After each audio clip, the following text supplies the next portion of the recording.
This conference will now be recorded.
Please stand for the pledge in a moment of silence.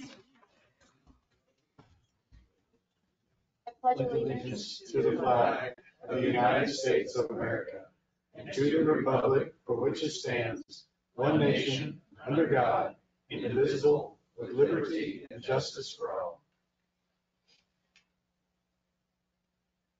Thank you.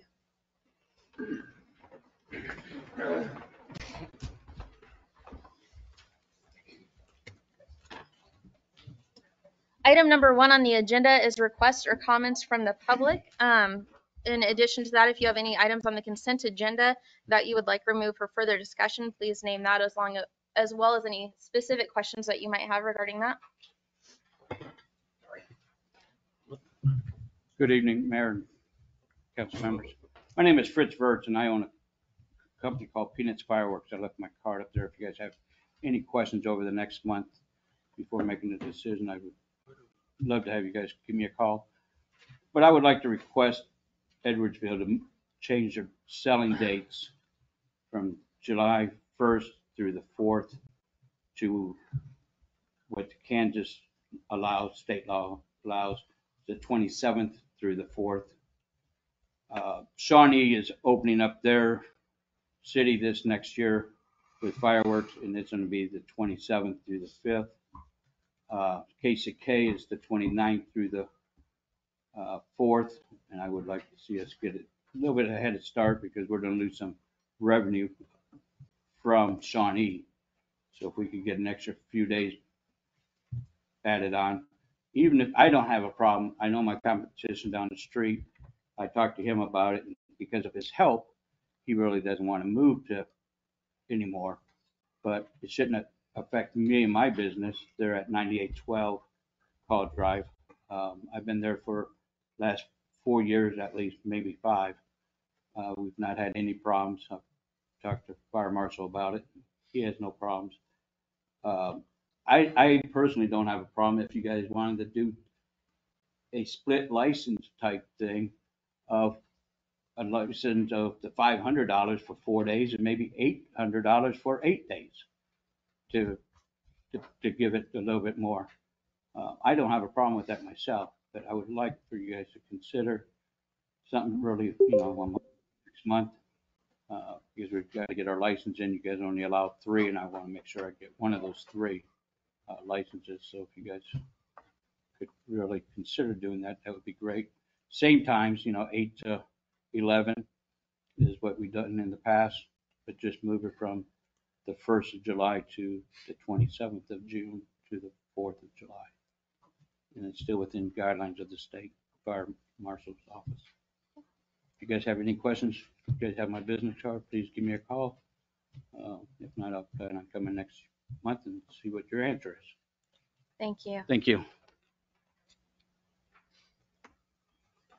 Come on up. Remember to state your name and address, and you'll have 3 minutes. I'm Lane Cooper, 1535 South 104th Terrace here in Edwardsville. Mrs. Mayor, good evening. Tonight, I've got a recommendation in the form of a question. And it's always occurred to me, going a couple of years back, whether or not you have enough lead time. Do you think you have enough lead time before a meeting to be prepared for the next council meeting? So to my knowledge, you get these materials on Friday, and I understand it's the same thing that's put out to the public. And that gives you 3 days, 1 business day to get ready for a council meeting. Now, some of this stuff you probably know about ahead of time, meaning you're aware of the issue, but a lot of it you're not. And, maybe you decide to do something with my suggestion, maybe not, but it just seems, I don't know how I would be ready for a meeting 3 days out when you get, in the last meeting, you had 55 pages of stuff to read through. And then you come to a meeting and expected to vote on several of those items. I looked at that and I thought, gee, that must be a record. And I looked through all of last year's council meetings, and I'm not that big of a research nerd. I did this during the football game.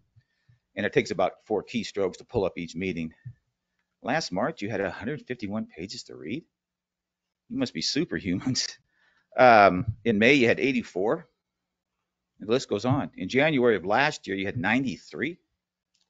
I mean, if some people might say, well, you don't have to read all of it. Well, then why is it in the packet? Some would say, well, there's photos and low density reading. There's also some real high density reading. And if you really read the stuff critically, you'd read it and then you go through it with a highlighter and then the third time maybe with margin notes. It takes a long time. So, I think it's a disservice to council to kind of drop the stuff on council's lap on a Friday or a Thursday. In the last job I had, we had a planning cycle as to what each meeting would roughly include 3 months in advance. And it might change. At least you had a heads up. So, do with this what you want. It is apparent to me as a person that comes to a couple council meetings a year, not everybody has had a chance to read through it. But yet you're expected to vote. So anyway, take that for what it's worth. Yeah, 55 pages, that was by no means a record. For what it's worth, your average was 30. So, maybe you'd be a little more informed if you got your stuff a little earlier. So, okay, Mrs. Mayor, appreciate it. And like I say, you can do, you can make a change or maybe you don't have to, but maybe you'd be a little better informed. Thanks. Thank you.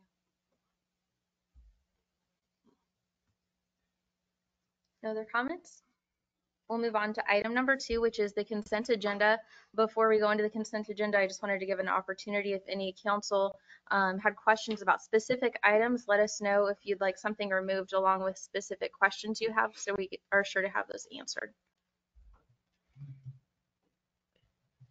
Madam Mayor, make a motion, we accept the consent agenda items, A, B, C, 1 and 2. Second. We have a motion and a second. Will the clerk please call roll? Bishop? Yes. Malott? Yes. Shriver? Yes. Scott? Yes. Adams? Yes. Right. And just to make a quick note on the consent agenda, we did have the Planning Commission appointments and CPPS board appointments. A couple of the new folks for those boards are here tonight, Ryan Parker and Sandy Bonfield, serving on planning and CPPS. I wanted to thank them for spending their time here this evening, but signing up to serve on those boards. It's a lot of time and energy, and our residents greatly appreciate that. Thank you. Moving on to item number 3, consider appointment of Kriegshauser Nye Law Group to serve as the Edwardsville City Attorney. And if we've got representation here from this group, if you guys want to come on up, we've got Josh Nye, Jonathan Ehrlich, and Ryan Kriegshauser. I thought I'd give you guys an opportunity to introduce yourself, and if the council had any questions, they'd feel free to ask after you guys have a chance. Well, thank you, Madam Mayor. My name is Josh Nye, and I'm pleased to have the opportunity to introduce myself and our firm. My partner, Ryan Kriegshauser, is here with me tonight, as well as our of-council attorney, Jonathan Ehrlich, as was mentioned, and just wanted to give a brief overview of our background and experience, particularly in local government. I was pleased to at least have the opportunity to submit a letter of interest and to highlight some of that stuff. Our firm has currently 4 attorneys working for, all of whom have specific local government experience, and I would say probably a majority of our experience over the years as individual attorneys has been in some way, shape, or form representing governmental entities. I served as the Kansas Securities Commissioner for 4.5 years, from 2013 to 2017, at which time I ran for the Jefferson County Attorney position. I've held that elected position in the county north of Douglas County, Lawrence, for the past 6-7 years. Held county councilor positions, both in Jefferson County, which is the county of my residence, north of Lawrence, about 10 minutes, since 2013, and our firm recently became the county councilor in Osage County as well. So we have extensive county level experience, both as prosecution as well as advising governing boards. Served as the city attorney for Linwood. I grew up just down the road here. Actually got here early and got to go around Camp Nash, went to Scott just down the road, and used to work at a pizza store about quarter miles from here when it was still here. So it was kind of a homecoming in some ways, but have served as the city attorney for Linwood, and then obviously advising boards and commissions, everything from townships that we have as current clients to state level officials, both serving as officials as well as in a general counsel type framework. A lot of the issues that city councils face are similar to the types of issues that any governing public body would face. I served on the Kansas Human Rights Commission as the attorney member from 2011 to 2012 before I became the Securities Commissioner. And so obviously have dealt with employment type issues in a public and private type situation, and advising boards and adjudicating matters that came before us, both public and private type employee contexts. And so have extensive experience in the HR as well. But with that, I'm happy to answer some questions. I did want my partner to introduce himself as well, given his unique experience. So Ryan.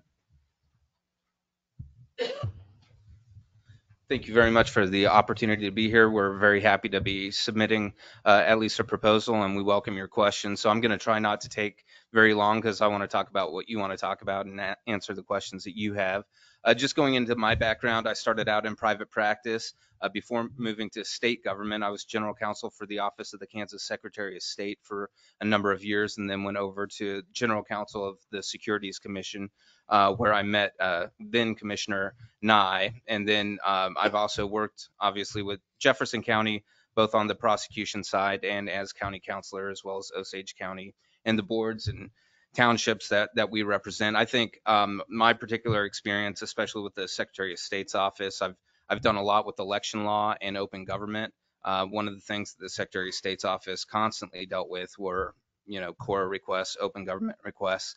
And so that's a particular area of expertise that I think we've really gotten a handle on over the years. And so I don't want to take up a bunch of time here, and I'd rather answer your questions. So thank you.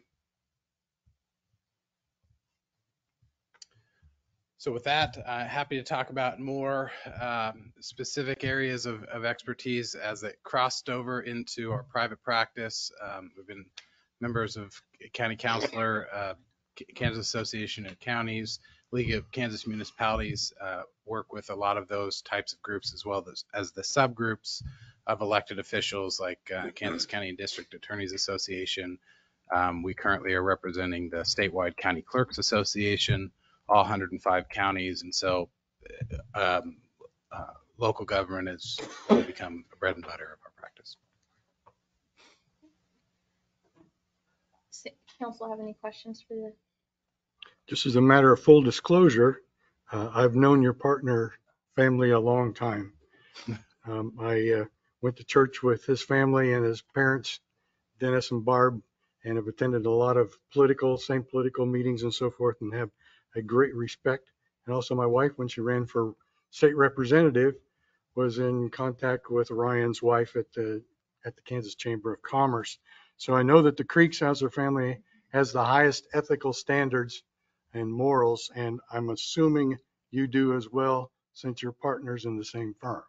Yeah, and the Nye name around these parts goes back to 1870. The homestead farm that I grew up on in southern Leavenworth County. My grandpa went to Bonner Springs High School, and we've been part of the Bonner Springs United Methodist Church going back to the century. So hopefully that's associated with ethics as well. So what would you believe are the roles of a city attorney? In any governing board structure, you have a governing elected board, and that's the legislative branch. You have an executive side as well with the mayor and some crossover there that kind of mimics the executive, legislative, and in some ways judicial level functions of government. And so the city attorney versus the city prosecutor, city attorney is advising what I consider the legislative function of any of a city. And to the extent there are administrative duties that are administering or enforcing that law, an executive branch function, we'd be working closely with the city administrator to accomplish that. But really, at the end of the day, if there's some sort of conflict as far as where the buck stops, that is with the board as sitting, the city council with the mayor as sitting in that formal governing capacity. And so the council really goes to who the client is. And so that's where we start our kind of conflicts type checks and how we think about our job in ensuring not only an effective government, but a functional government, even if there's policy disagreements, to really lay out the legal lay of the land to make sure that any action not only is legal, but also is defensible as a public policy. And so we do help administer, we do take up issues with everything from HR, employment issues, helping with planning process and advising on anything that may come up as far as the crossover between citizen services that are being provided by police and fire and public works. Those are the types of issues that come before this board and the city administrator that we are just your advocate and advisor in. So really, it's a counselor and an advocate to make sure you're functional and effective. Will you be our contact? Yes, we at this point, Ryan Kriegshauser and I would both be, available to the board. But yes, at this point, I would be if you're appointing a singular city attorney. Yeah, I'm just going to note that as far as, we hire this, it's an appointment of a person as city attorney, so that's Josh. Mm-hmm. He's the city attorney. That doesn't exclude that he can't have others within the firm assist with, but we have to have it, as I understand it, I'm not a lawyer, but in discussion with Lee, we have to have an individual versus a firm. It's not unusual that firms serve, if they have a person within the firm that is the city attorney, and the city basically contractually is with that firm. Yeah, and I guess to be that, and that's how it works on the county councilor side as well. It's a person filling an office that's mentioned in statute. I mean, I think we came here tonight just wanting to lay out the extensive nature of our firm's resources and who you'd be working with, but to the extent that appointment would need to be singular, yes. So you mentioned the league earlier. Are you involved with the league and the attorney training and so forth that they do on a periodic basis? Periodically, we do more with the counties, I would say, but Mike Heim, who wrote the league's, the Kansas local government hornbook, basically the legal textbook that is published by the league, has been a close friend and was my law professor, and so have attended those types of events, connected with updates of those resources. He's with the revised offices now, and then we have worked with the league on various crossover issues whenever we've been in the State House on behalf of clients advocating for various public policies. And so, yes, have been not only participating in some of their CLE type continuing education stuff, but also working with their principals as well. I served with their attorney at the time on the Kansas Judicial Council's civil asset forfeiture task force that met in Topeka at the Judicial Center. And so I think she's moved on by now, but have just are colleagues with all of them and are informing each other on the evolving state of the law.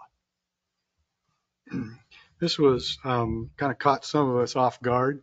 We didn't know that we were in the search for a new city attorney. And so I've not heard any rationale as to why we made a change. And so I'm assuming it's because of some of the conflict between the mayor and the previous city attorney. And so a couple of those conflicts were like the mask mandates. And then we went through some issues over Chapter 11 in the UPOC, the Uniform Public Offense Code for Kansas cities. And were you consulted at all on that during that time? No. We're going, okay.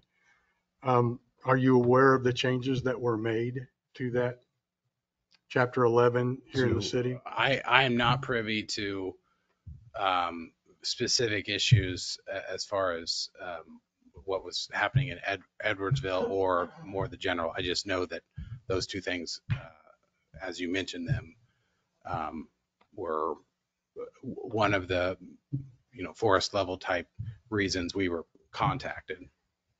Yeah, I'd be very interested in knowing whether you thought those changes weakened or strengthened or just of no consequence whatsoever, or actually may have exposed us to more litigation than if we hadn't changed anything at all. I am not prepared to talk about those particular changes tonight, and I couldn't render any type of legal opinion on that, but I'm happy to dig into that. I'd be very much interested in that. That's on your interpretation of that. I also, in looking at our expenses over the past few years for city attorney, we can pass this down. I've got an analysis of the last 3 years. We spent an average of $22,587 a year for our city attorney, and an average of 10.66 hours per month at a rate of $176 in that range. And so the proposal is to go to $36,000 a year, which is a 59.4% increase, and $13,000. And then, that we're talking about 40% more hours is an estimate, and 13% higher per hour rate. And so from a budgetary standpoint, I'm really concerned about that. We watch the budget very closely in this city, and we debate over much smaller numbers than these. And so I really question whether we need to have that high of an expenditure for a small city like this, which is significantly more than a lot of other small cities spend. And just to give a little background information for the council, which I think is really appropriate at this time. Mike Weber, city manager, and I had conferred about this quite a while ahead of time. Mike, as noted in the reports that you all received, has confirmed that the rate that this law firm is charging is standard and reasonable across the board in rates in the metropolitan area. It's not and under it, they're not high and above anyone else. It's standard across the board. We had some options, particularly when we had discussed hours for the monthly allotment. When Mike and I had talked about it, it was about 12 to 15 hours a month that this commitment was. The law firm gave us an estimate of about 15 hours a month, and that's something that the law firm, and I think Mike had actually suggested before, is if we're really concerned about the funds, that we can maybe reduce that 15 hours to a 12-hour a month, which is closer to what our previous attorney was working. I would remind us that we of a couple of things. One is when we pushed through salary increases before the numbers weren't even presented to us at that time. When our previous city attorney was appointed, none of these questions were asked. In fact, I have the minutes from that meeting right here. And she was appointed. We weren't even given her name before the meeting that she was appointed. She gave a brief background. Councilman Adams made a motion to appoint her, seconded by another councilman up here. no questions asked, and we kept on moving. And so it feels a little bit personal that it's so much different in this particular scenario. The attorney that we had prior to the previous attorney was 165 an hour right about. He was 175 an hour. That's been about 4 or 5 years since he was 175 an hour. If you want to add inflation, I feel like we're again right on par with what it should be. And I will quote Councilman Adams and previously saying that our residents deserve the best. And I don't think we want to skimp out when it comes to our city attorney. I would argue that we may have had the best before, that this, and the rationale for a change has not been made. It's also my appointment. It's my appointment. I have yet to make a city attorney appointment. That's a mayor's role. It's not a council role. It is a council approval. But in my capacity as mayor, it's given to me to make an appointment of a city attorney, and I'm using that appointment here. And I'm not going to use the time to speak negatively about any previous attorneys that we've had here. I don't feel like that's appropriate or reasonable, but I will say I feel like this firm will serve our residents in a great way moving forward. We have some potential hills to climb in dealing with unified government, hopefully getting rid of pilot on our BPU bills, things that I had brought to our attention before and was never moved on behalf of our city. So I think it's really important to have attorneys representing our city that can stand next to us and have the capacity to get that done. I don't disagree with any of it, but it is a great budgetary concern to raise an expense 59% when we're watching pennies in other areas. So if you do the math on it, and we go from, if Lisa, and this is Lisa's rate, not or the previous attorney's rate, not the attorney before that even, at 165 an hour times at 12 to 15 hours a month. So if she was maxed out at 15 hours a month, that's $24.75 a month. If we even enter for 12 hours a month, assuming that they're going to be more effective and efficient with a firm, 12 hours a month at 200 is going to be $2,400 a month at 12 hours a month. So that's actually saving about $50 a month if we go into agreement for 12 hours a month. And if I believe right, and Mike, you can correct me if I'm wrong here, those hours would even roll over. So if we use 10 hours one month, we'd have an additional 2 hours potentially the next month, as it's on an annual basis. So that should, if I may, I don't want to get into the policy discussions or we have not had, I mean, from a staff standpoint, we haven't had discussions with the firm about negotiating further rates and things. They prepared a proposal based on the information given to them. So there hasn't. So, right. so I can't speak to whether they would. I mean, what I provided to you, as you know, was, if that is an area that, going back and looking, 12 hours a month may be more appropriate. I think part of the question is what is the rate beyond that?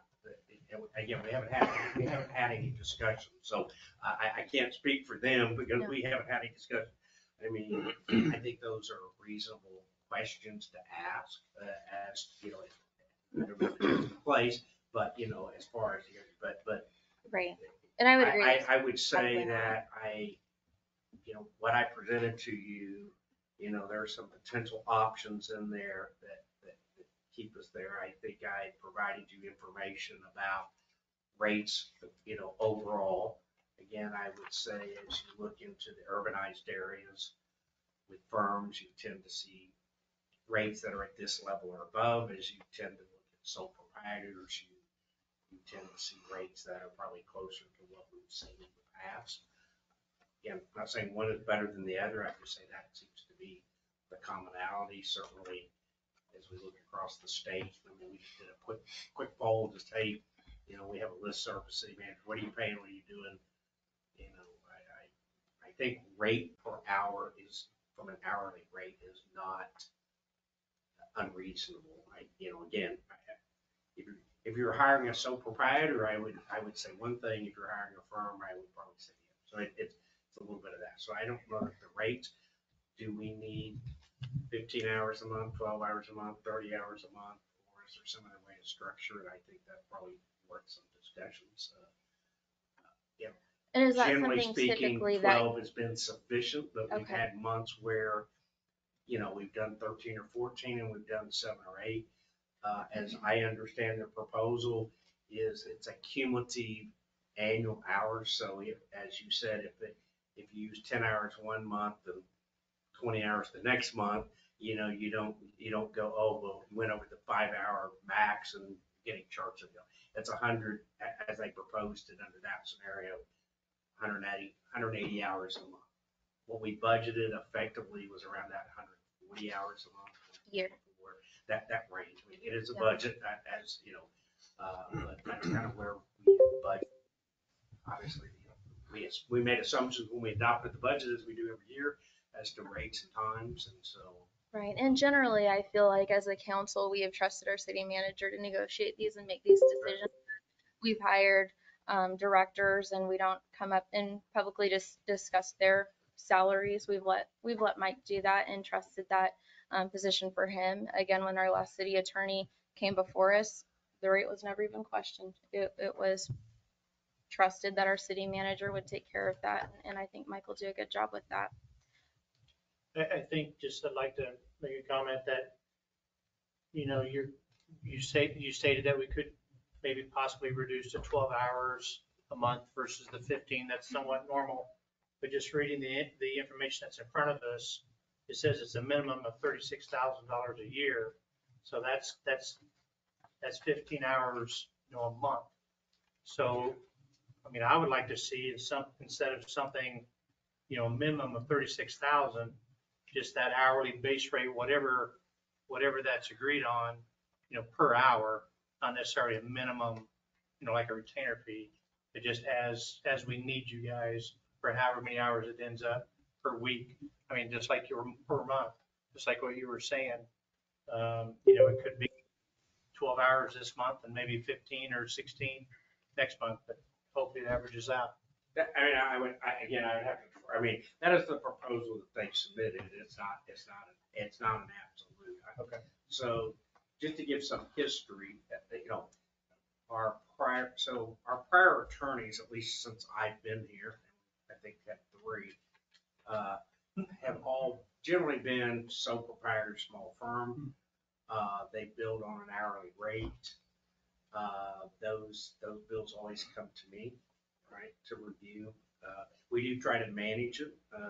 I can say when I first arrived, we were spending $70,000 or $80,000 a year because there was truly no management of the system, and that would be unusual. So those bills do come to me. I think if you spoke to our former attorneys, or you can ask our city engineer here later because they work very similar. I'm pretty tight on watching those bills and ask questions and why did we charge them. So our past has been more of a hourly rate. Again, some of the research that I did, just briefly, some cities are paying just a flat rate, and they may have an additional rate generally when they get into things litigation or something of that nature, but they just gotta have a flat rate and they don't really keep up the hours. I don't know if that's a great way. Others may have a combination of a retainer and, a retainer up to a certain number of hours, and then above that goes, and then others, would be similar to this method, or just a straight hourly rate. So I don't know that there is one method out there. I think, just my own judgment, the hourly rate is probably the most common. It has pros and cons, right? You really have to manage, what you want your city attorney to do. I mean, you can have them do a whole lot. We spoke about this. I mean, here we typically draft a lot of our own documents, our ordinances, resolutions, maybe contracts to a point, and use the city attorney more as a method to assist us to review those things, to make sure we're clicking on the legal thing. the format of an ordinance, quite honestly, everybody sitting at the tables up here could draft them in their sleep because we've done thousands of them. And you know, they're pretty straightforward. So that's how we use the city attorney. We would send an ordinance to them and say, hey, we've got this ordinance, or I might call ahead of time and say, you know, I'm not really sure where the statute is on this, or has there been some laws, or kind of address it in that manner. Of course, there are certain things, for example, every time we adopt an ordinance, those what we publish in the paper have to be reviewed and approved by the attorney, right? So there's some things like that. There's some clerk items that Zach handles that require the city attorney to sign off on. So we always send contracts to the city attorney, right, for review. If it's, you know, we're buying things or contracting things, or we always use the city attorney as a review on contracts. That's how we use them, just from a staff standpoint. No, that makes sense, Mike. I appreciate that. It just, and I think I would appreciate this firm having the depth that they have in helping city staff where we may not have had that staff before on issues that may be coming up in the future. But I mean, me sitting here personally looking at how item 3 is written in front of me, a minimum of 36,000. I don't see how we can move forward with an appointment this evening. Unfortunately. No, Well, I'm happy to address how that is structured. I have had a conversation about the potential appointment when I sent the letter of interest. 10 to 15 hours was what was estimated.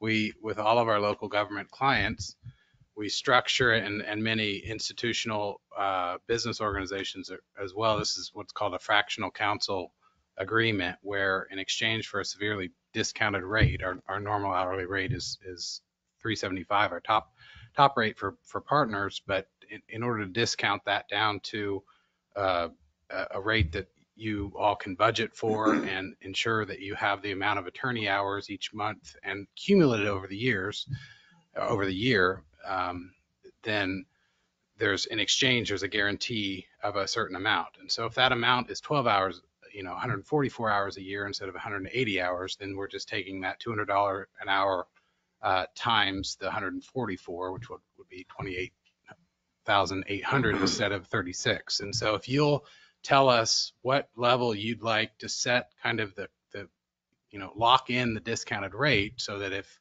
something blows up and, something unprecedented that the city is facing where you need legal counsel, I mean, in that case, many times you're looking at hiring other counsel anyway, or contacting insurance counsel. There's always unforeseen type things from a legal standpoint that the board may be addressing, but this is really the bread and butter type week in, week out legal services that we provide. And if that sweet spot for the first year is 12, we're happy to go with 144 versus 180. We just want to make sure that we don't get in a situation where we've spent those hours in October, and then we're looking at going over budget. And Mike, just to clarify, we're appointing the attorney but not entering into the contract, correct? Like you can still negotiate and tweak the contract if that's the direction of the council. I would say, I had sent some comments to them. There's been some additional comments. I mean, it's a little hard to make, for me to go negotiate. I think they're probably, without knowing maybe some of the discussions that are happening here tonight, if there's a preferred, way, or if there is negotiation related to those rates or how they're structured. We haven't had those discussions relative to, are there alternatives, right? Is this the only, to your point, Mr. Scott, is this fractional share mechanism, the method, or is it a pure hourly rate? And if it was a pure hourly rate, what would that number be? Or so what I'm asking was that discussed during the appointment of our previous attorney at the council meeting, or did you handle that outside of council? I'm solely going by memory. I've seen the information you've sent. I don't know what discussions may have been between the mayor and any members of the council. I think the rate was known before the meeting. I know there wasn't an agenda memo per se, and I can, I know that, so I don't know if that information had been out there. It was not in the form of a memo or a document, that much I know. But I think her rate was known, but I can't totally tell you that. I can, because I have the email still from Okay. that meeting, and, Yeah. and it wasn't on the email, it wasn't in the agenda, it wasn't Okay. in the background. And so it was left to you. It wasn't it wasn't the appointment that negotiated the terms of our contract. Correct. And so the appointment would allow, I believe, Mike and the law firm to go into discussions on that. If it's the council's wish to reduce that to the 12, and I feel like maybe that would make everyone a little bit more comfortable here budget wise, that would reduce that to the 28,800, which again is a lot closer to what our previous budget was. So as long as the appointment doesn't take into effect what the paperwork here is, that's in front of us on the financial impact. I mean, because that's me, that's. I would say this, I don't know that I can speak to, it's somewhat of a legal question, but I mean, relative to what that final number should be, I think it deserves some, if it's the council wants me to go back and negotiate a contract with the firm and what those rates and things are, we can certainly do that. Is 144 the right number? I mean, we've been right at that, but should it be 150 hours? Yeah. Should it be, I mean, I don't think we've had a chance to speak.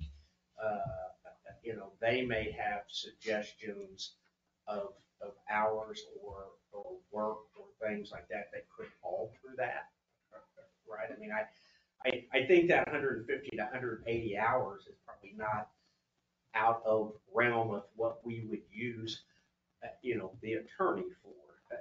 And again, we've had some months when it's been pretty low. Mike, let me interrupt just for a second. You're talking money, and that's cool. Okay. And I think that it's wise for us to worry about the budget like that. The mayor made a statement to me previously about changing directions, and basically changing direction from the way we did it to the way we're going to do it now. And I would like for her to explain kind of what she means by that and how that could affect the hourly rate, because if you're talking about working pilot and all this stuff that we haven't worked before, that's liable to change the whole dynamics of the money end of it. And I think we need some explanation on that. So this was brought to us 2 weeks ago. Our city attorney resigned 2 weeks ago, and unbeknownst to me, and your name came up like a week ago.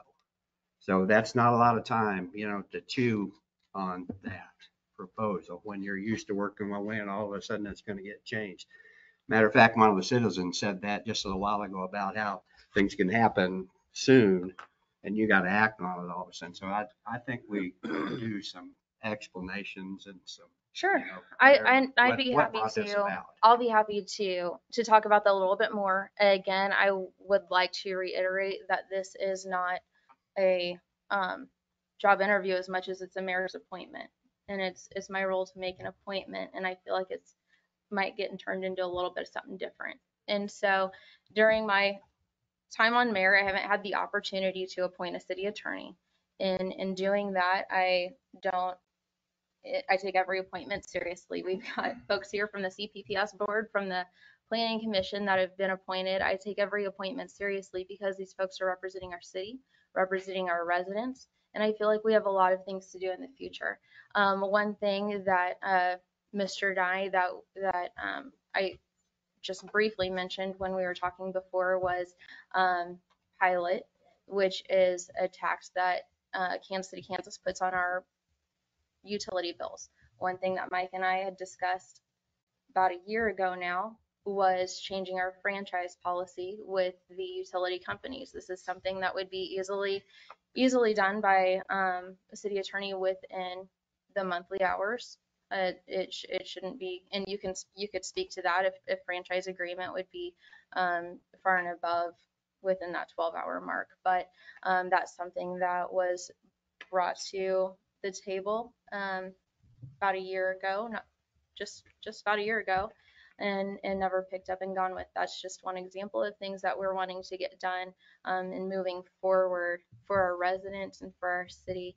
And so that, as far as changing directions, it's I've been in the same direction, but getting folks that can stand alongside our city staff and say, okay, I'm going to take the lead on this, and this is a direction we can go to get it done, instead of talking about it, writing letters. And we talked about that a little bit. There's only so many strong letters we can write before we need to kind of take the bull by the horns and move forward. Did that cover it? You're going to be a lot more aggressive. That I think the attorneys are going to be more, I think, to me, they're going to be busier being aggressive for things. And examples are, we've asked KDOT to repair 32 highway. No response, no help. Oh, maybe someday down the road. We've been working on silent crossings for 100 years now, actually about 3 years. We've done all of that part. Railroad, oh yeah, we'll get it. Nothing happens. Okay, we've done our part. If we throw attorneys into this to start writing those letters, what's that gonna do to the bottom line of the budget? I appreciate if we can get attorneys to get something done on this, but I think that we've also got to be fiscally responsible on what we pay them. And in the resumes and the letters that you wrote, it said we can fail. Sometimes we do fail, which attorneys can fail. But I would like to have something a little bit more positive about the money part of it as to what their job responsibilities are going to be and how many more jobs are going to be put on them that could throw the balance of this off. Well, this isn't anything that we didn't ask our previous attorney to do. She just didn't pursue it. Well, Makes then sense. she So didn't get paid it's for not more, but it's not more. I don't think she was ever tasked I don't remember. to go after the pilot. That was a meeting that I had with her. So Well, we are a city council and we operate as a city council, not as a dictatorship. no, but And we were so all I really involved. think it's important that we work together on these kind of things. And like I said, I'm not even questioning their integrity. Not an issue. They're a fine firm. I have no doubt at all. And you talked about turning it into a job interview. It's not. It's a budgetary and it's a procedural issue. And if we're going to spend 5 hours more a month on something, what is that something you want to spend 5 hours more a month? I'm not asking for 5 hours more a month. I just said that it would be fine to go with the 12 hours a month and work within that rate. I'm fine with that. And I have full faith that these guys can get the job done within 12 hours a month. If there's a month that we have to say, hey, we're a little bit toward the edge and this is our city manager's job, and usually you guys have full faith in him getting this done. He can say, hey, we're about out of hours for the month. Hey, let's wait till next month to pursue this. Okay. Well, and if I can correct something on that, again, it's cumulative over the year. So if in January we get in, we spend 20 hours for January because we're getting under the hood, we're trying to meet everyone, we're trying to see what your policies look like, how your ordinances are structured, all of that, attend all the meetings, et cetera, February, March, and then come April, there's a downtime and we only have 6 hours. Again, we're not billing the extra in January. It's cumulative toward the contracted annual amount. And so that's really where the sweet spot is. I will say that in our other local government clients, that's why we structure this as a fractional council that guarantees you a discounted rate and guarantees us something we can budget within our own firm to say, okay, we know that the city of Edwardsville is going to want this much value out of us over the year. So we can allocate firm resources to make sure that it's covered. And so the nice thing for you from a public transparency standpoint of this type of arrangement is that you get the employee aspect of you're locking in a certain amount of hours, but also you get the accountability aspect of us actually logging our bills every week, every month to say 6.6 hours, 8.8 hours, whatever it is, so that you can see at the end of the year, oh, well, we came right up against that amount or we went over by a little bit. And so maybe next year we should try to negotiate for 13 hours a month cumulative over the years, or next year we can cut it back down to 10. And so really you're looking at it as an annual budgetary cycle to decide what that sweet spot is to lock in a more discounted rate. And we also budget the projects and what we may recommend to the council that you take on and not take on based on that. With a few other local government clients, we in September of this year, we said, we've got plenty of hours left. Let's go ahead and tackle the employee manual and the financial policies so that we can kind of add value, build in value to the existing contract to kind of soak up those hours, and we hit those hours on the mark for the year. So that's, hopefully you can see the benefit in this type of contractual arrangement versus if you were to just say, well, it's pure hourly, that rate's going to be higher. The other thing I would probably note from the discussions is, there's kind of two parts. There's what I'd call more kind of just the traditional city attorney work, right? The routine, attending council meetings, right? Giving advice on ordinance or things that are before you, et cetera. And then there are more of these special projects, right? So, I know we've talked a bunch of them. Does it require us to pursue legislative changes, right? Some of these things would require legislative change, or potentially require legislative change.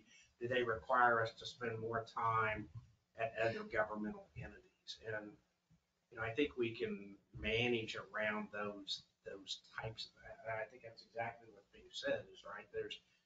There's those kind of things that are going to be there too. We know that most of our, I can tell you pretty much off the bat that you're going to have 5 or 6 hours a month just of council meetings. Our meetings last 2 hours, right? There's going to be some preparatory time by the attorneys typically, right? There's questions after it. So to say 3 hours of meeting in attorney time is probably right where it's at, 2.5. That's where it's at. There's 6 hours. I'm just saying, you got half that time at 12. Half that time is spent on the meeting and kind of just the routine things that go around that. The other hours generally are, vary a little bit, but they're provisional. Again, if we want to go pursue something around these other legislative changes like pilots and things, those probably are going to be hours above and beyond what we have typically budgeted for. And that's fine. From a staff standpoint, if that's if the council says this is a priority, we want to go pursue that, then the staff along with the legal counsel will go pursue those things. And we can put together what we may sit down and say, hey, I think this is a 20 or 30 hour project. And, how do we, what's that going to cost? What are those rates? I've not worked with these gentlemen, and they may say, well, if it's a fixed, we're doing this one project, maybe it's some other rate. I don't know.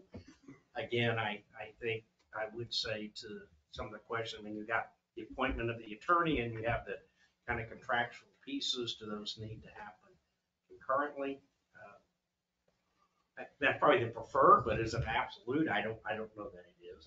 That's really y'all's comfort level to decide that. I would reiterate this. I don't think that the hourly rate that discounted rate is an unreasonable rate. How many hours, that's fluid, but I think less than 12 probably would not be sufficient. Personally, capabilities, those types of things. Again, I've reviewed what you've reviewed. I have no reason to believe that they're not capable of performing the job. And also, like all of our contracts, right? If they're not performing the job, you always have the authority as the council to make other decisions. So, Mike, do you think it would be possible should the council want to move forward with the appointment and appointing this attorney based on 12 hours per month.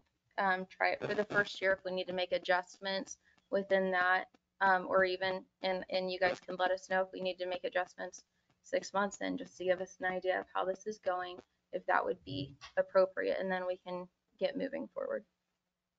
Would that work? For my, I mean, there's two parties. I mean, Right. Relative to, can we fund 12 hours a month at the stated rate for the rest of the year? Yeah, I mean, will it be over budget? Yes. Is it a significant, I mean, budgets, I think I've always said, I mean, you want them in, you don't want to be way off, but I mean, it is a change. I don't think. So if we From our reduce it to standpoint, 12. I have to defer to Mr. Nay and the firm, Right. whether that's acceptable to them.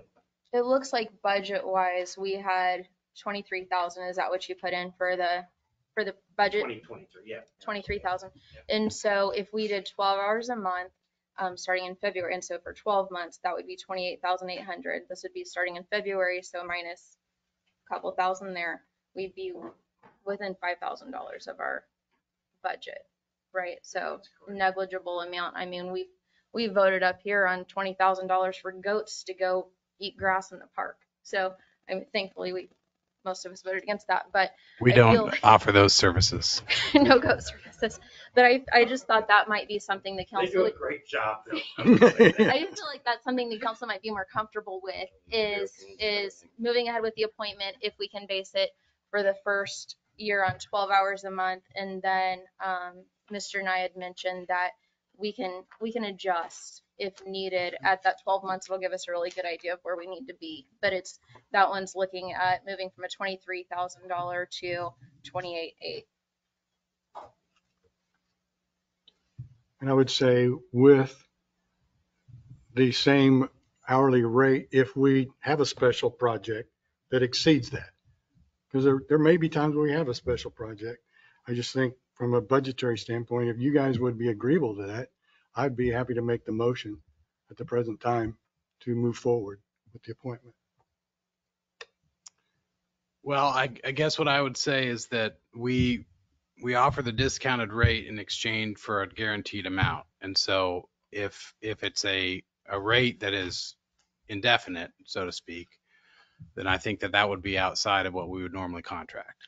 The rate would be what, a month at 12 hours? That'd be $2,400 a month. I understand, but that would guarantee 144 hours at that rate. And then after that rate, it goes up to our normal rates. And so that's why if there is a special project, I would want to lock in what specific hours we're talking about, because if it becomes 144 to 250 but there's no guarantee of that, then that's not what the contract is currently set at. And so because it's a discounted, it's guaranteed, if that makes sense. So And if it's not guaranteed, then it's not discounted, but we would be willing to consider a special project you think that's going to blow that normal city attorney type services, because 2023 is the year that you're going to tackle it. We could negotiate that on a separate basis. Okay. So this would be for the 12 hours a month and not further, because that would change the rate, is what you're saying, if we go over the 12 Correct. And that, I mean, there's a sense in which there's some penny wise, pound foolish. If you think you need exactly 12 hours a month, then we're going to be trying to work with you all to gauge in July, August, that type of deal, just so you know we're on track. We're a little over, all that type of deal. You may choose not to have a council meeting at some point if people are sick or something. So that's the whole magic in the management between the city manager and us and you. We can get there.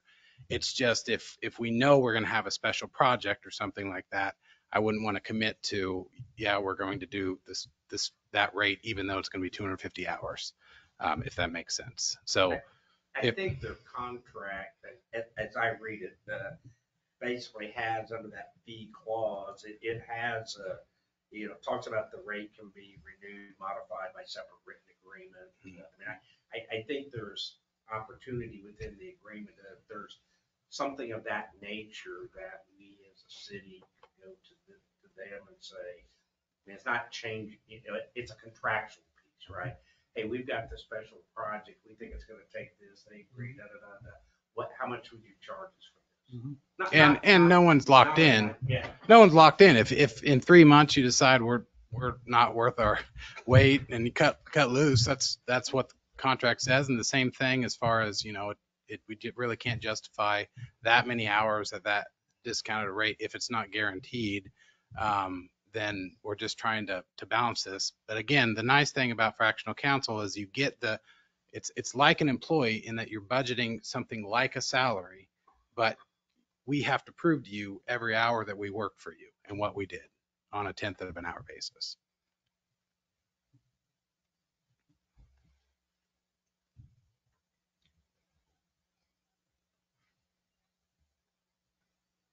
What kind of special projects are you foreseeing? I won't put you on the spot. Sure, no, that's okay. I mean, It's we're talking a nothing new. special project. What Yeah. kind of money?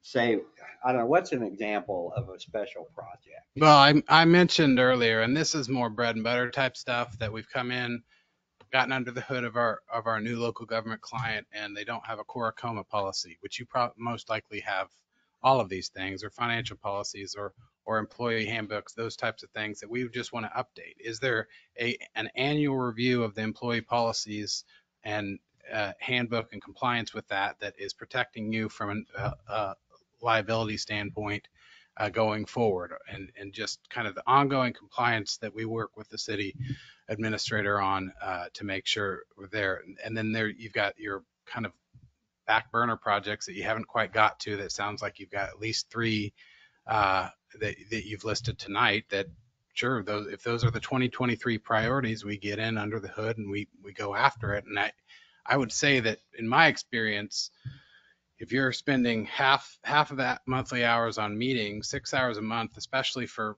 a firm that's, we've tackled a lot of these types of issues over years, the value we provide is not turning a screw, it's knowing which screw to turn.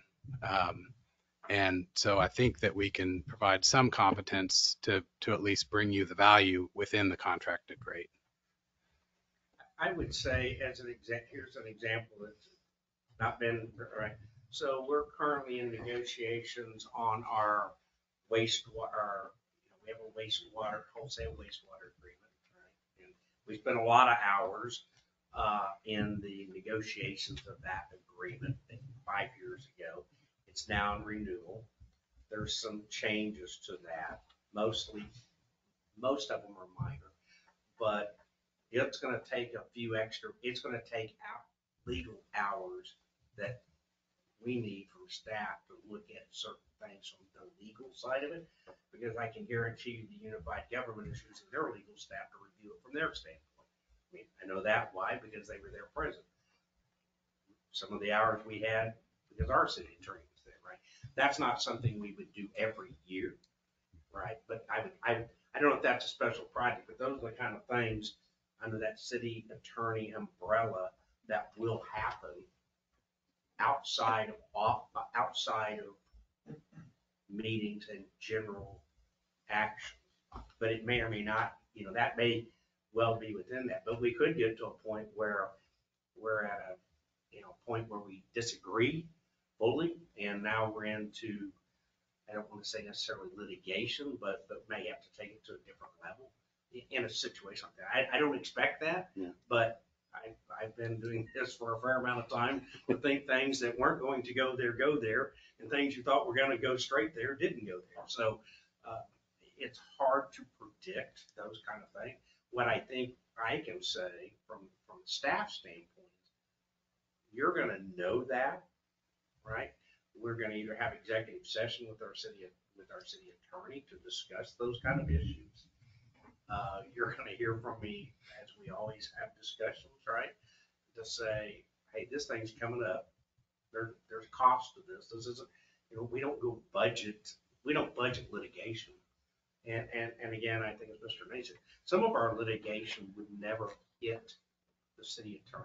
Example, a personnel type matter is like that's covered under our insurance. We're somewhat self-insured, but under those programs, somebody, a suit over an accident, right? One of our vehicles involved in an accident, those are insured under our coverage documents, and it will be different attorneys, but your city attorney is going to be notified of that. They're going to be engaged in that, but they're not going to be out there litigating that unless their firm happens to be the firm that gets selected, which would be unusual. But so you do have things like that that are unusual, but I don't think outside norm. Again, if there's some very special things that, again, that involve legislative changes or litigations or stuff like that, that's where you're going to probably have your stuff that's outside the normal rates, and you're going to be aware of that before it happens. And I would say have to make a decision, where do you want to, right? Because you may not want to. And one thing that Mr. and I had mentioned previously is knowing the right screw to turn. And so when we're talking about the quiet zone, KDOT, pilot, some of the things that have just been, and I mean, I didn't feel like a dictator. I felt like we were all on the same page and wanted to get rid of pilot. We've had this discussion before, but knowing, okay, where do we start? Mike and I, we've talked about this before. Okay, well, some of the things you can take this route or this route or this route, but having an attorney who knows where to start will be a lot more efficient in just getting that ball rolling. But I do think that the communication between our city manager, city attorney in the hourly, hey, we're kind of getting toward the top of the hours this month, or we have extra hours, that'll give us a good goal to kind of keep an eye on the ball there and timing those to make sure our budget's staying intact. I think too, you mentioned that you thought we were all on board. Well, you didn't ask. I did. You We did talked not about it ask at if we the- should have an attorney move forward like on pilot. I think Chuck at the present time, council person or Commissioner Stites is doing a nice job moving forward on that, has a nice game plan in place. So it would be, seems to me, it'd be a strategic decision, maybe a workshop decision on how we want to work forward on those kind of issues, as opposed to just a consensus in your own. So I think it would be wise to consult our city attorney in finding out the best way to move forward as we had before. And it's been a while, but we had a council workshop. We discussed it there. Pilot was on the list. But in working through franchise agreements through BP, or what do we need to do? Because Commissioner Stites brought this to the county level, and they've sat on it for a year. And so at a certain point, and while our residents have paid it month after month after month while we're waiting, while they're going through a disaster downtown and dealing with their own issues. And so at a certain point, we again need to figure out, okay, what do we do from here? We can get on. I don't know that this really has to do with our city attorney appointment. I feel like it's taking another turn, and I feel like this is actually brought to light again, that it's a little bit more personal than a typical city attorney appointment, as I do have the minutes here from when our last city attorney was appointed. And there was none of this included in that. You know, it's just taken on a whole new role. So I'd like to get the meeting moving forward, which is a process. But again, I believe Mike said if the council's willing and moving forward, and if Mr. Nye is willing and moving forward with the appointment, it seems like the council would be more comfortable at that 12-hour per month guaranteed. And then after the first year, again, that would be about a $5,800 swing, a little bit less than that since January's done. But then after that first year, it would give us time to evaluate and say, is that an adequate amount of time? And then I trust our city manager to make sure that we're not going over those hours, and our council to work together to make sure that we're keeping track of those hours to keep our budget where it needs to be. Is that agreeable to the council? Yeah, to discount it, to take it from the 15 to the 12, and it'd be 144 cumulative over the year. Just to clarify that if we're locking that in, and we're getting to the point in November where we may exceed that, we would give you notice. And if we do end up exceeding that and you choose to exceed that, that'd go up to our normal hourly rates, but then it would restart in January 1st, even though this would be a partial prorated contract starting February. So that's agreeable to us. And we can certainly manage our hours in a way that we can learn each other. If I may just ask for clarity, are we looking at the year, the contractual year being now to December 31st renews, or do you do it on the actual? Well, I assume your budget cycle is December 31st. Yeah. Yeah, so I'd just say do it on your budget cycle, and we'd start a new contract if you so choose, based on the budgeting that happens this summer. I think that 144 hours through the rest of the year gets us on. I do think it's, like I said before, that number may need to wiggle a little bit. It might, again, may need to go up a little bit. I don't know where that number is. Again, when you have a new relationship, there's always, they're going to have some hours up front, and different places.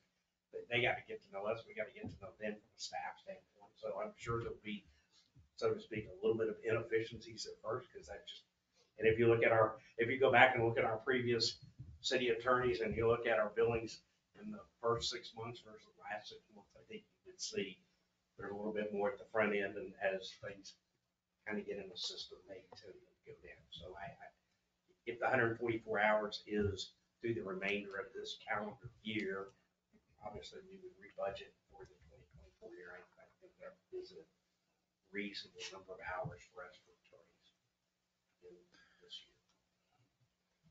Is that agreeable to council? Yes, and just so I understand, we're fine with either 132 hours since we're starting February 1st, or if you want to do 144, that'd be the equivalent of 13 hours a month. And that way you've got a little extra built in, but any way you want to do it. Just to clarify, since we're starting a month late, basically, if you wanted to make it 12 hours a month, we're fine. I was, I pointed, I would do the 144 hours over the next 11 months, Yeah. whatever those dollars. Yeah. So we have from now to the end of the year, 144 hours of legal service at the discounted rate. That's, I think, what we're trying to. We're agreeable to that. So moved. So I think important, sir, is that the appointment, so you really have two issues here. The first is the appointment of Mr. May as city attorney. Correct. At his firm. And then based on the information you provided to us, we will provide a clean contract. And if you so wish to authorize the mayor to just go ahead and execute that, that's probably the easiest based on those terms. Mm-hmm. There wasn't, I think I made a few comments. I think I sent those to him. They were pretty minor as far as really about naming him as the person in the firm. Right.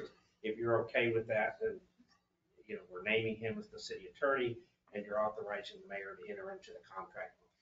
That's a very accurate definition of my motion. Second. We have a motion and a second. Will the clerk please call roll?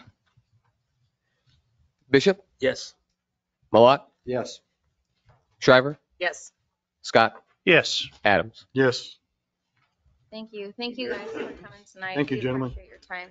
I do think we do have to execute the oath of office for, I assume, Mr. Nye. Go ahead and read this. Give him a name tag. Go buy your pen. Are you going to be my witness? Yes, sir.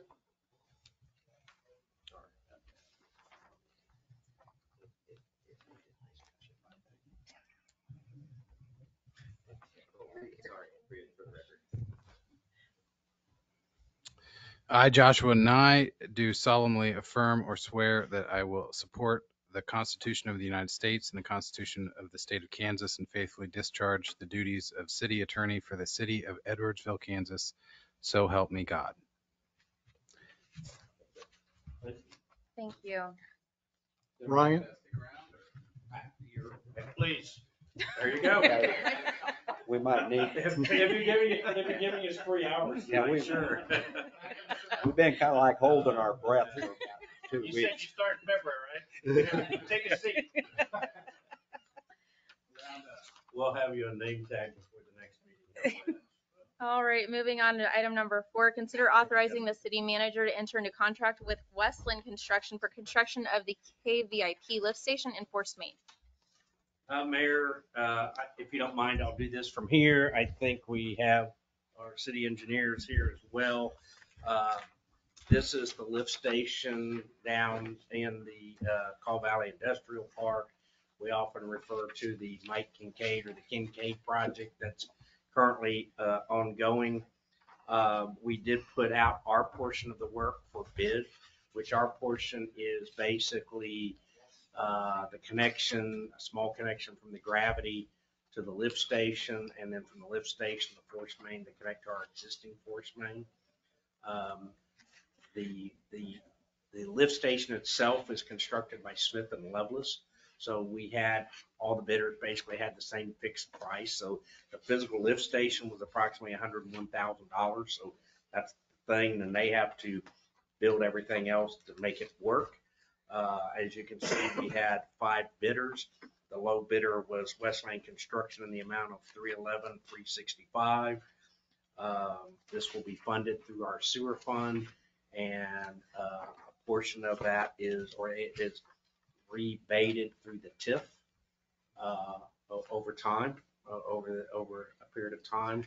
We receive 50% of the TIF fees until we reach the point that all of our costs associated with public improvement projects is paid. And then from there, going forward, the contractor or the developer would receive the remainder. We do have City Engineer Randy Gordon with us tonight if you have any questions, but it would be our recommendation to move forward with Westland Construction. I don't know if you're all familiar with them, but they're based out of Baser. They do a lot of underground utility work. That's what they do. So we're very comfortable with them on this project.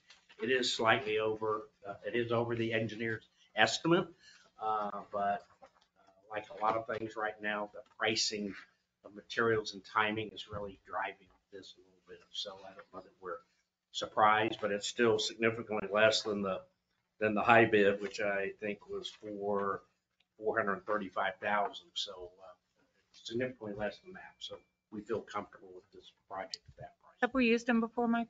I'm sorry. I don't believe we've ever used Westland. They do a fair amount of private work. I know they do a lot of electrical conduit work. Randy may be able to speak to them more than me. He's probably, I'm familiar with the firm, but I don't think we've ever contracted with them. So. No, I've never worked with Westland. However, their list of projects are several different cities that I am familiar with, know folks there.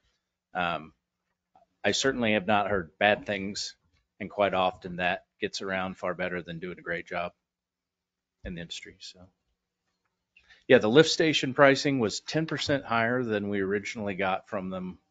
So not surprisingly, I think everything else is kind of carrying some of that same inflationary over and above what I anticipated. You bought any eggs lately? Well, not as many as I'd like. My credit limit just won't go that high.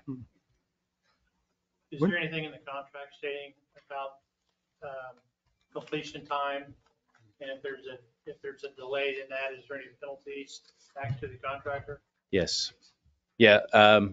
We gave them, trying to remember how many, I should have grabbed it. Yeah. 210 calendar days, I believe, which the current lead time on the lift station, what comes from Smith and Lovelace, is anywhere from 20 to 24 weeks. So do the math. So that's part of the reason why the city is essentially giving a few weeks head start for Smith and Lovelace to at least start putting it in the pipeline. It'll end up saving weeks, and it probably saved the city potentially some money in the bids because they didn't make it that much tighter for the contractor trying to meet the schedule. But that schedule is driven by the developer and his tempo and getting building up and right. We do have to piece in the development agreement, talk about having this, our portion. I mean, we're pretty well on time. I think we're supposed to have all of our improvements completed with 1 year of the building permit. His building came in a little bit quicker.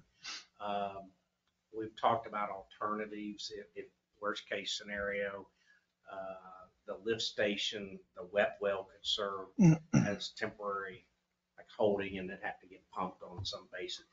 One building with 2 bathrooms is probably at this point not going to be a severe load on the lift station. Right? So I think we can work within what we need to do if for some reason we get a delay on it and can't functionally turn it all on. But we'll have we're hopefully once we meet with them, we'll get all the pipe, we'll get everything in the ground, and we may be waiting for the physical lift station.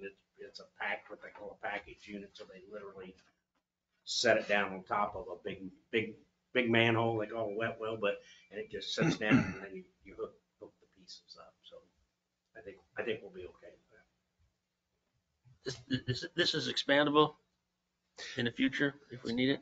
This particular station does have some fairly simple options for upping the capacity.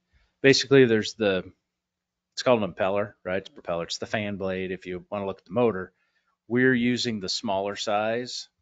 We can put larger ones that will increase the capacity 10 or 20% pretty easily with pretty much minimal cost to the city. If you want to go a lot bigger, we probably ought to talk what you have in mind, because the area that's left down there and your future land use plan for what you envision doesn't currently suggest that we should get a whole lot of heavy generators down there. But, we certainly talk about that. But yeah, there's some capacity very inexpensively, very quickly to add on later. I would just also know part of it, there's not a lot of manufacturers of lift stations, the physical ones, so Smith and Leveless. So all of our other lift stations are Smith and Leveless with the exception of our large lift station. That's just a little bit different type. But so the one we installed in the north and the 2 existing ones that we have along K32 are all Smith and Leveless. This will be comparable in size to what we have along the K32 corridor. So one of the benefits, obviously, is they're actually local. Lenexa, Smith and Leveless, and then Ray Lindsay, the service provider, is out on the Missouri side of the metro. But so parts availabilities, things like that are readily, we can drive down and pick them up and have. So that's part of the reason we use this particular brand of lift station.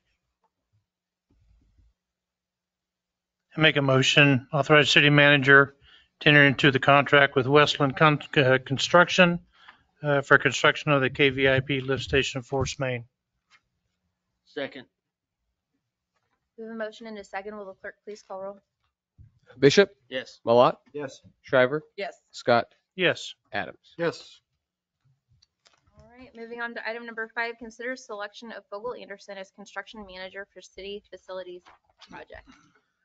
As y'all are aware, we put out in August of last year an RFQ for construction management services with the kind of intention and understanding we wanted to move forward with our facilities. That was one of the priorities that the council set out. By facilities, we primarily mean police, fire, and administrative facilities. Also public works, but likely at a separate site, maybe some parks facilities in the future. So we put that RFQ out. It is broken down into 3 phases. Basically, the first phase is really getting the construction manager here to kind of start to evaluate costing of projects and also bring on an architect in that process, which they would assist us in. Actually, Fogel Anderson during their presentations really recommended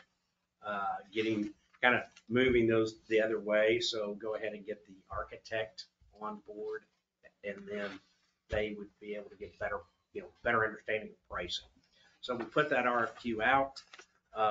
Those came back in, I believe in September. The mayor then appointed a working committee with the evaluation committee. It had the mayor, it had Councilman Bishop, it had 2 members of the planning commission and a citizen at large, as well as myself. That group went through a series of evaluations. We originally had 8. They elected to, we scored those, kind of an initial scoring after everybody had an opportunity to review their proposals, brought that down to 4. From the 4, we actually held in-person interviews here to one night to the next night. The group basically centered around 3 companies. Dallas Republic, being Fogel Anderson, Turner Construction, and Universal Construction, all very excellent firms.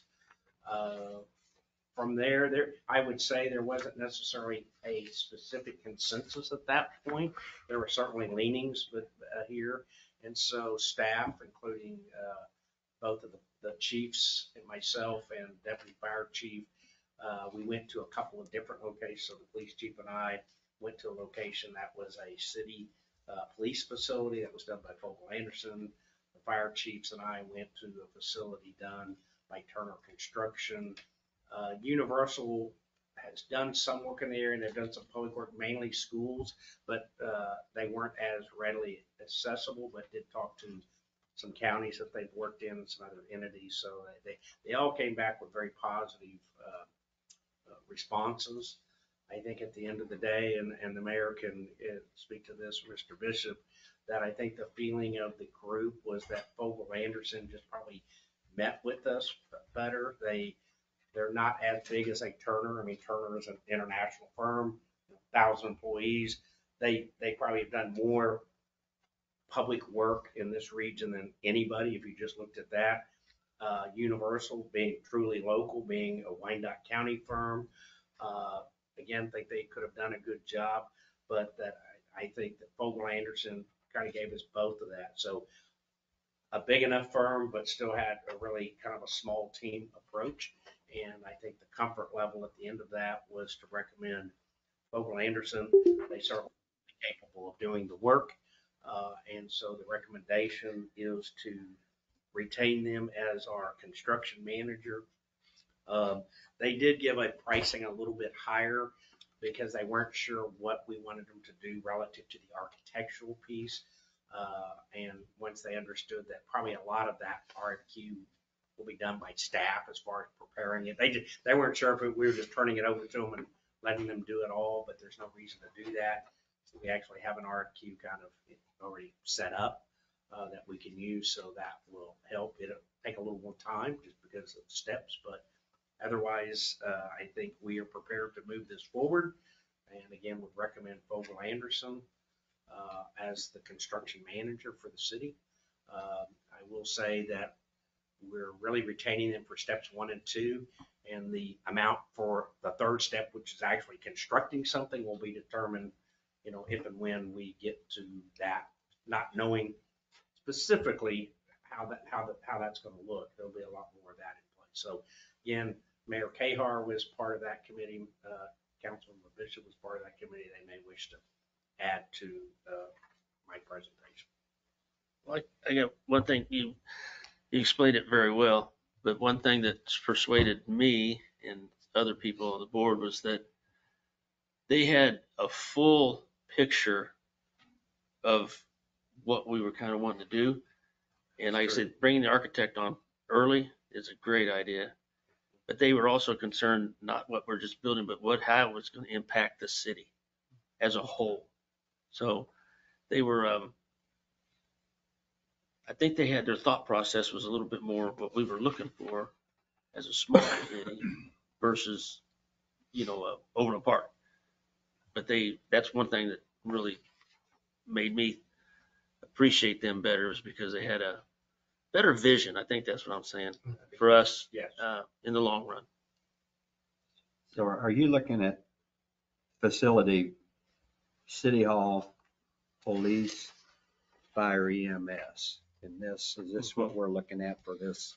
Predominantly, that's where the focus is at. 3 separate buildings.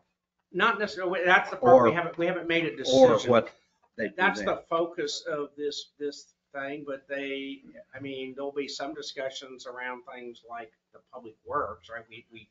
Those discussions will come in there, and they could be the construction manager on that as well, separate and apart. They could have multi-projects going on at the time. They could serve in a capacity around a parks project again. So we're fundamentally hiring for construction management services broadly, but specifically at this point on the police facility, fire facilities, and administrative facilities. What that looks like as to 1 building, 3 buildings, 2 buildings, I think conceptually is it would be on this site. I mean, that's the direction. Yeah, I think that the diligence has been done by you all that were on the committee. I was on one previously, that 2 years ago or whatever. I would like to make the motion to authorize the city manager to enter into a contract for construction management services with Vogel Anderson for phase 1 and 2 at $50,000. Second. We have a motion and a second. Will the clerk please call roll? Bishop, Yes. Mawat, Yes. Shriver, Yes. Scott, Yes. Adams. Yes. And start tomorrow.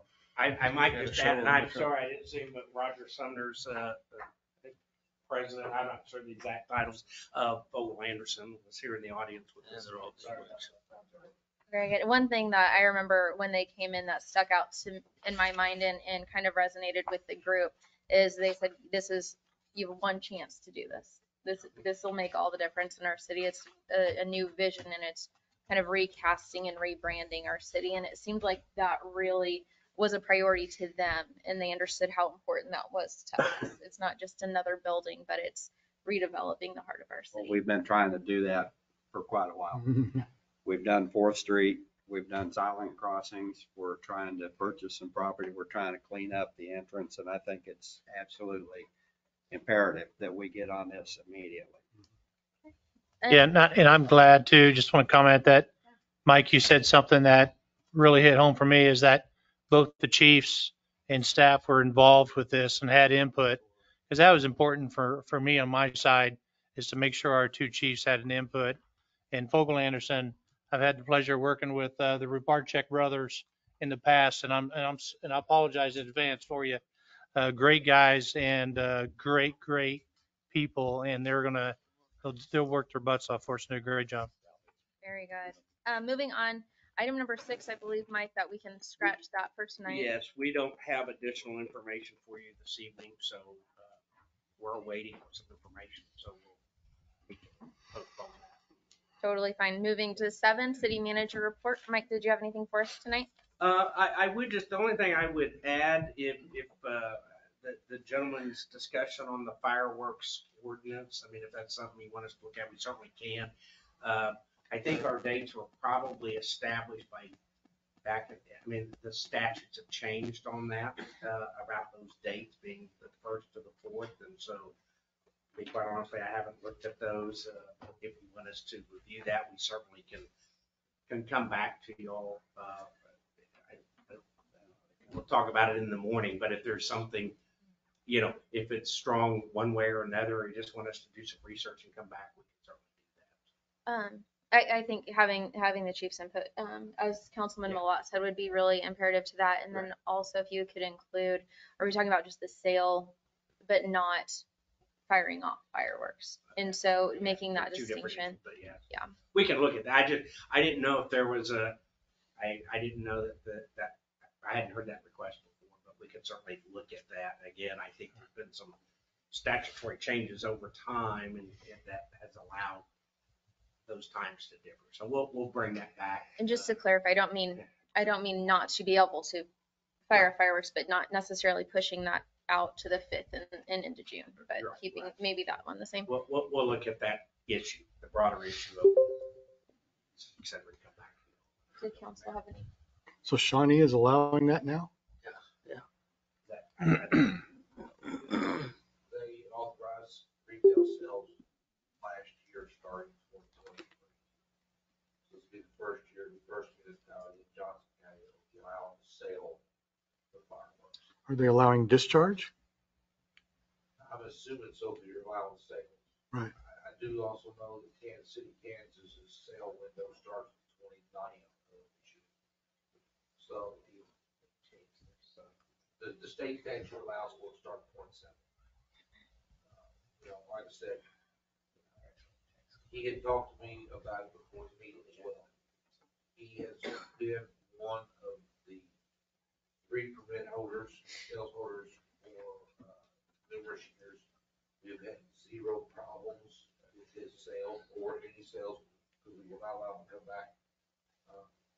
my stance on it is we can allow sales, we get more sales taxes coming in. They're gonna, we can have a hard enough time trying to police that being shot off, whether we sell them here or not, because they're just getting it back, so. We'll look at it today. Did you have anything else for us? No. Okay. Mr. Nye, did you have anything for us this evening? Well, actually, I'm updating the contract now, and so I'll get that. Just clarify the principal contact on behalf of the board will be Mr. Webb, and I'll put that into the contract. Thank you. Chief Mathies? Nothing beyond my report. Okay. Chief Whittam? Yes, ma'am. Deputy Chief Morrow will be going Thursday afternoon to conduct the final inspection on handles, which we have in the report.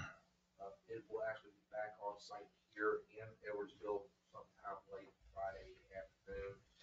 We will make arrangements to have it out front for the next council meeting. The staff wants to come through and look at what that purchase is.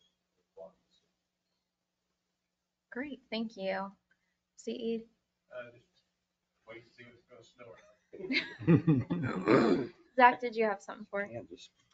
I did. I just want to remind the group of some upcoming parks events we've got registration open up for. So we've got our chili feed that'll be happening this Thursday. The registration ends tonight. We've got a Minute to Win It games going on February 19th. The registration's opened up for limit to 20 teams.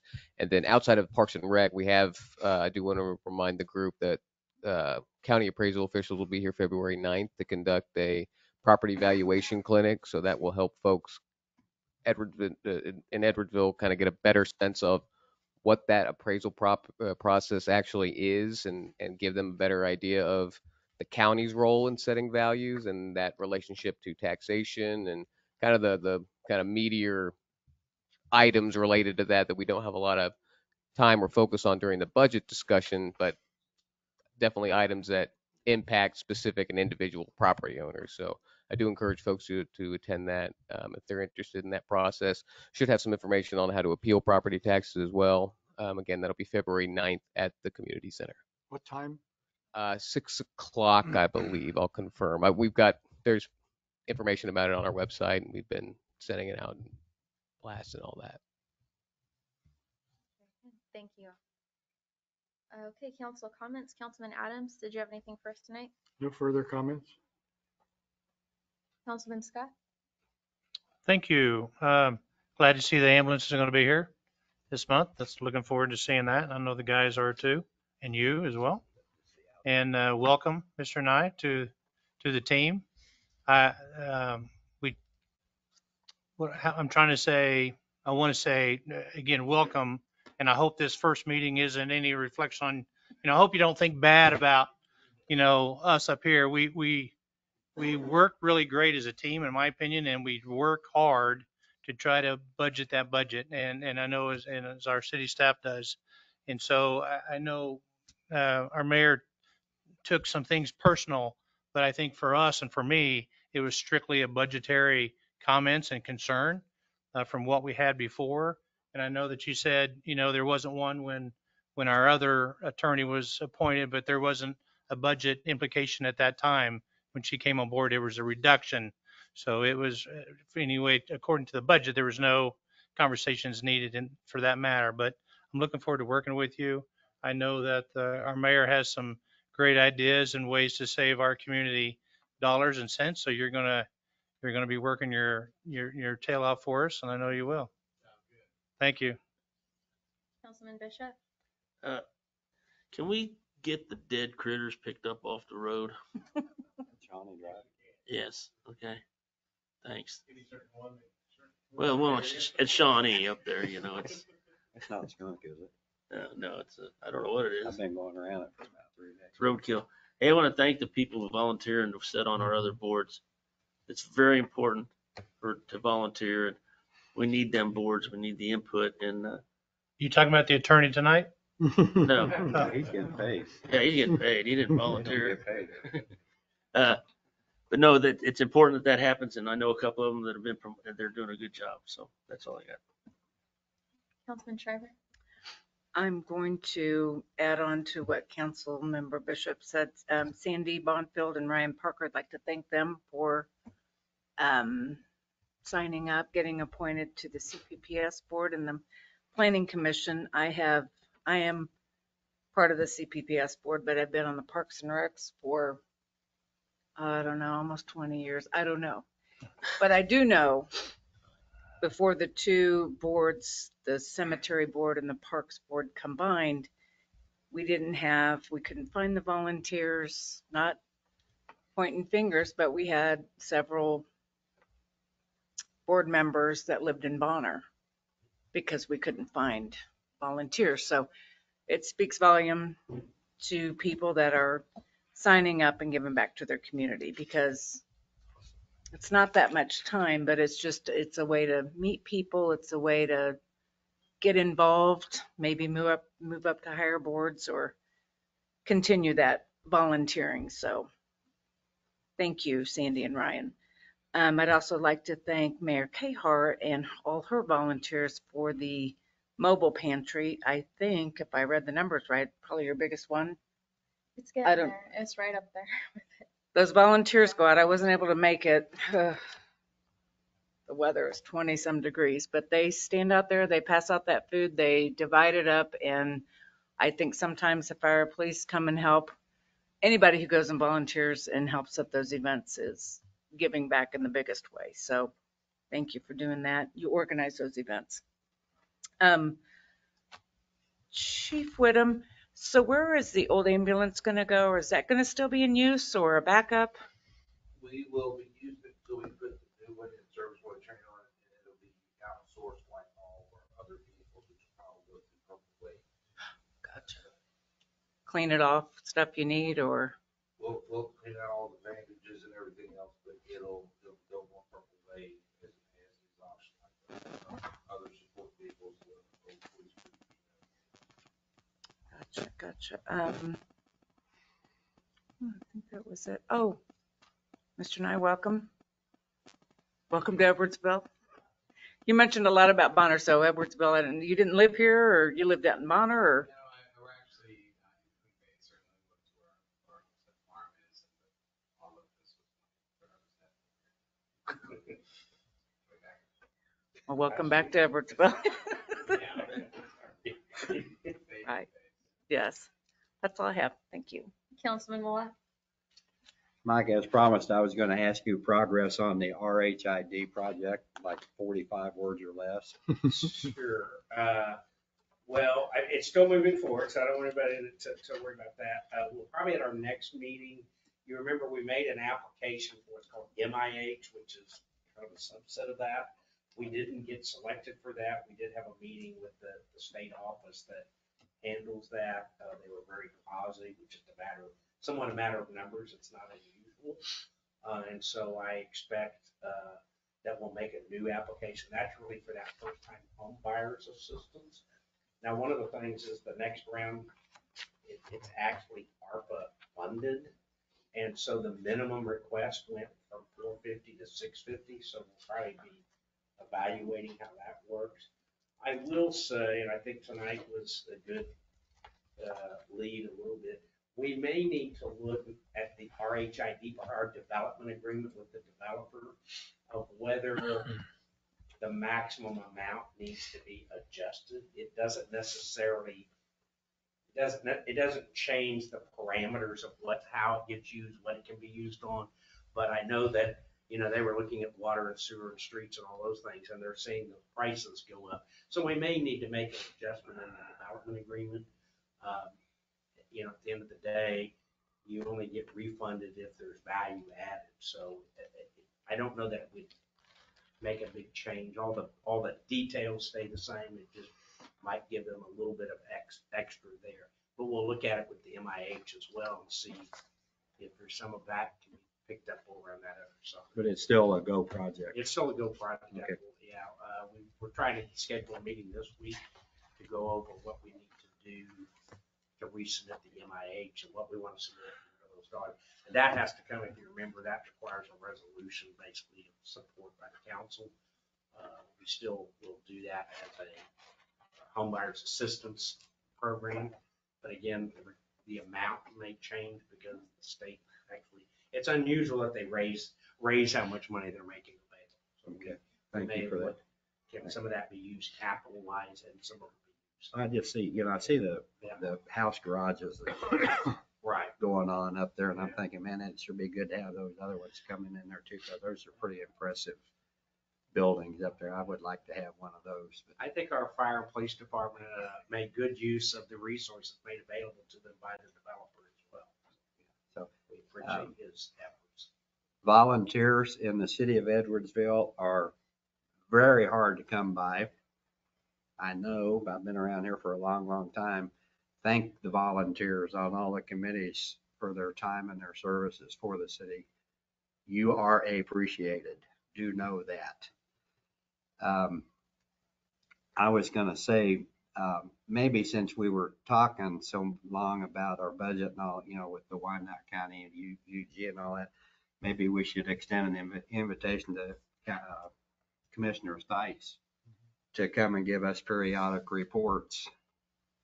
As I remember, he was one that was always wanting the previous commissioner to come, and I think maybe Commissioner Stites would allow us that honor to come and give us some reports. If we can figure out a way of doing that, or one of us could call or something. I will say I probably speak more to Commissioner Stites than I have spoke to our previous commissioners in total in the year. So Councilman the time Adams. I've had with him in 1 year, probably more discussions, phone calls. Well, Councilman Adams said something that stuck with me a couple of meetings ago when he said, we got a bull on the commission now, and I agree with that. And I think that bull could come down here and talk to us every once in a while. And I think we could give suggestions, and I think that might be something that would maybe help the line of communications between us and that county, because he does have an inside seat in there now. Josh Nay, I believe I know your mother. She does this. Yeah. Okay. She's a music instructor in KCK, probably retired by now. She played Pink Panther for me one time on the organ at the church. It's pretty awesome to hear that at the church. You know my wife and all, the family. So welcome. And it's like Greg said over there, we don't do this every meeting, but every once in a while it gets interesting. And I think the last thing I wanted to mention was I did go up and visit with I believe his name is Jason, that was doing the wall at the cemetery. And I think they did a pretty good job up there. It looked good to me, and I think that should make some citizens a little bit happy to see the progress that's being made on the cemetery. So I just wanted to kind of bring that out, and go Chiefs. Okay, well, I will make it quick. Again, I wanted to thank the new folks serving on the CPPS and Planning Commission, but also those that have been there for years. It sometimes can be a thankless job, and I very much value them serving and representing our residents on those boards to give a voice to our parks and our cemetery, but then in our planning process as well. That's so valuable. Vogel Anderson, we look forward to working with you on some exciting projects coming. Thank you for being here tonight. Mr. Gorton, thank you for your presentation. The attorneys we learned a lot about this evening, and I think it'll be a good start and a good relationship moving forward with the city. I'm excited to get moving forward on some things that will be a benefit to our city as a whole and our residents even individually.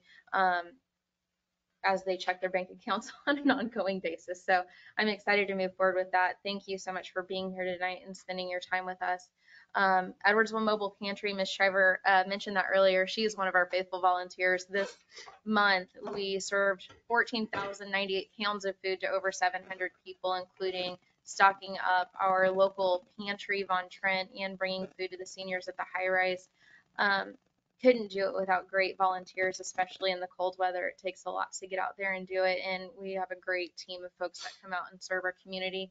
The line is growing. I don't know if you guys come downtown those Saturday mornings. Sometimes the line has backed up from the community center all the way to the railroad tracks, and folks that will wait for hours to get a load of groceries. And so just keeping our residents in mind as we move forward is very valuable. And I just want to thank the city as well for making that a successful event every month.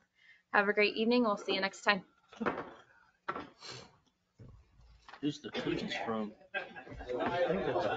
Popcorn guy that wants Oh, Fritz? wants to sell the I've known fireworks. him for years. He's a hustler, man.